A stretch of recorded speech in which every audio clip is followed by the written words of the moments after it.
the Watauga Arts Council with your host, Cherry Johnson, serving arts in Watauga County for more than 30 years.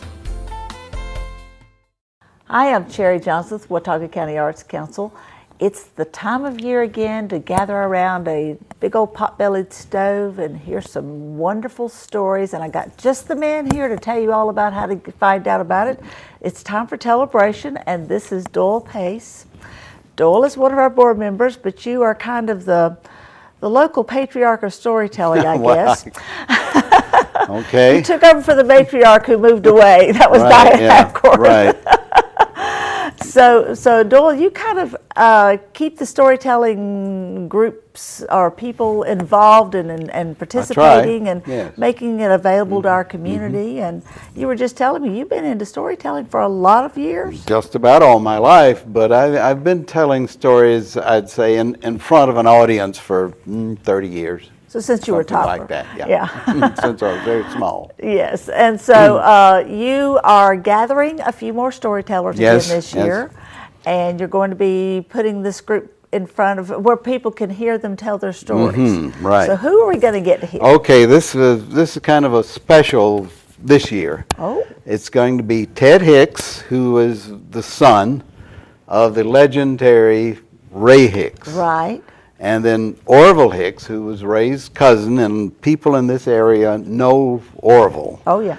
And then Tammy Santabria, who grew up on Beech Mountain, but now lives down Caldwell County. Uh-huh. And she has told stories in this area lots of times, and so it's got, as of what I am calling a mountain storytelling festival, because they are all from Beech Mountain, all three of the tellers. And of course, Orville and Ted will be telling Jack tales. Well, Orville does other stuff, but Ted will mainly be telling Jack tales. And then Tammy tells stories, a lot of stories about just growing up on Beech Mountain. But she tells a variety of stories too. So it should be really a lot of fun. It's going to be at the original Mass store in Valley Crucis on the 17th, Saturday the 17th. Right. And we'll start at 11 in the morning, around 11, and we're saying we'll finish up about 1, but it may go a little longer. It just depends. Considering who's doing the time. It's hard to put a time on storytellers. But I want to emphasize that you don't have to come at 11 and stay until 1. You can come and go as you feel like, and then they're in the store. Then people sometimes, want to look around the store and then come back and hear more stories and go do something else. So, and there is no admission charge for this. It's free. And for this year, in addition to, of course, Mass Store sponsoring it and the Arts Council, we have the Deerfield Ridge Assisted Living, who is sponsoring it, and they are going to provide some hot cider or refreshments of some kind, they told me.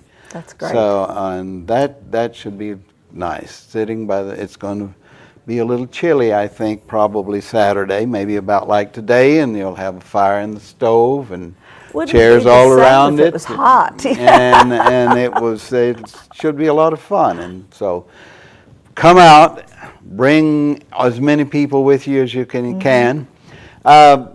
Celebration is really meant for adults. It started for that purpose. It started in 1988 in Connecticut. A storyteller by the name of J.G. Pinkerton started it, and his idea was to try to bring more adults into storytelling.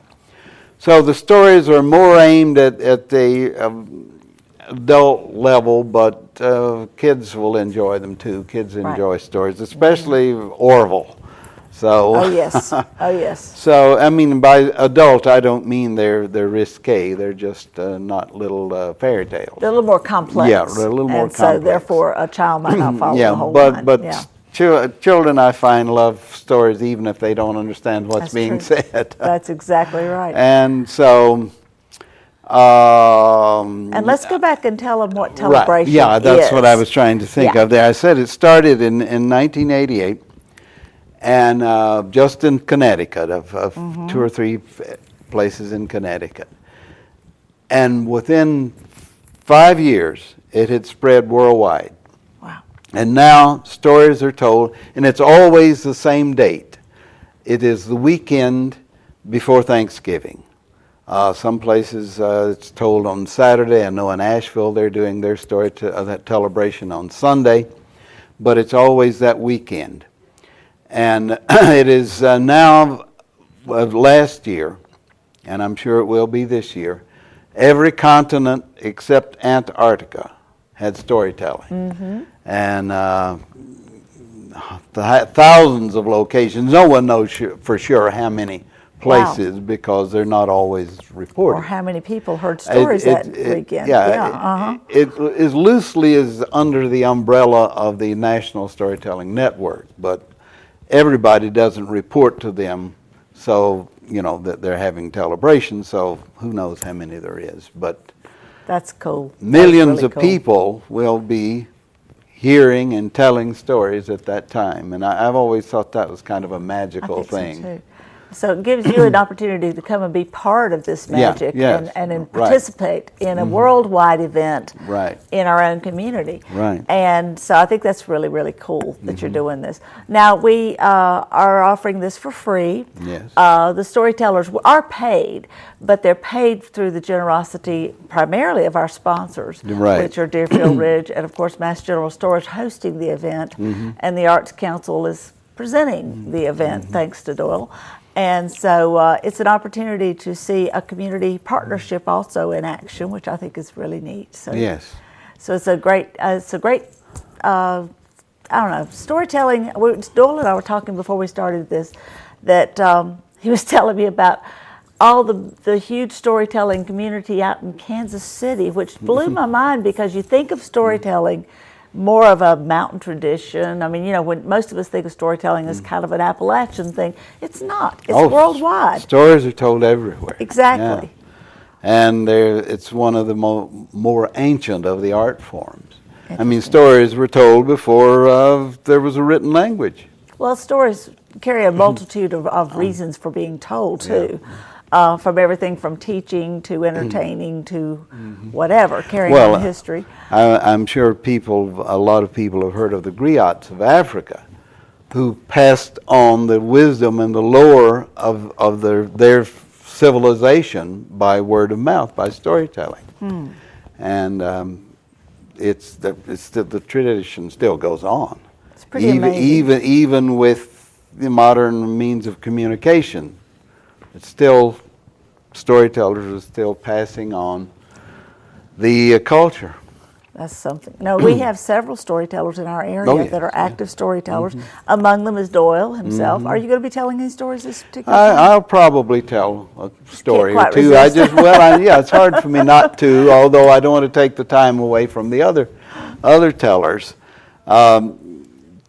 Ted Hicks, the son of Ray, who is in a nursing home in Banner Elk, the Life Care Center in Banner Elk, has just started really telling stories. Of course, he always did it around home and all, but he's really got blossomed in recent years. And this past year at Jonesboro, the big National Storytelling Festival in Jonesboro, the first weekend in October, Ted was able to be in one of the big tents on the stage there with the storyteller Connie Reagan Blake from Asheville, and the crowd just loved Ted, and of course it did so much for him. That's great. I mean, there was hundreds and hundreds of people in the audience. How wonderful! So he was at. I had him at Celebration last year also. I remember that. That's great. Well, Doyle, thank you for what you do to organize this. And I think, honestly, if it weren't for Doyle, it probably, as I know for a fact, it wouldn't be pulling together. So you're really a big part of the storytelling tradition in this community. Well, I find that everybody loves to hear stories, so it's not a hard thing to do. Yeah, that's true. Well, we look forward to hearing more from you. And for hearing all these wonderful stories on Saturday. I do hope you're going to join us from 11 to 1 at the Mass General Store on the 17th, which is a Saturday.